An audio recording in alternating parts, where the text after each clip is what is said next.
A little black girl goes missing, and it's going to take a grown black woman to find her. This is essentially the premise for Erin A. Adams' 2022 novel, The Jackal.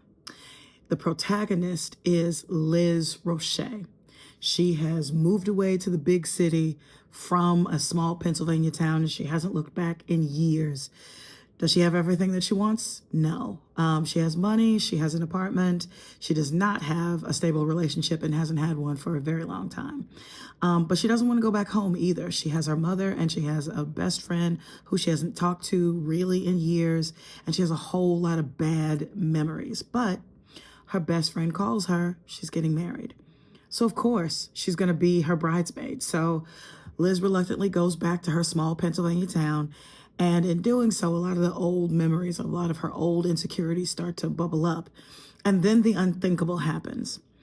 A little black girl goes missing. And Liz is the only one, it seems, that is really equipped to find her.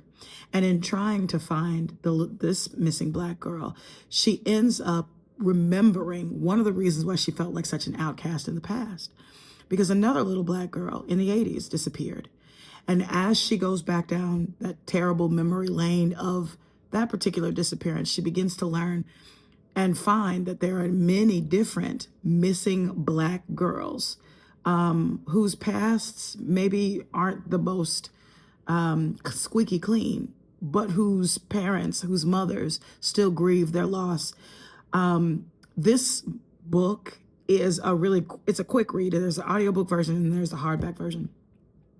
It's a quick read. It's suspenseful. There's some supernatural aspects to it. There's a really interesting commentary just overall, but it doesn't beat you over the head about how we treat little black girls, especially black girls whose past seem to be not so checkered.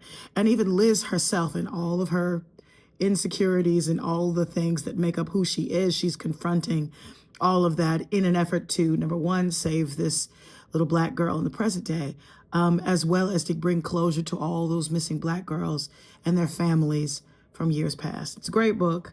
Happy reading.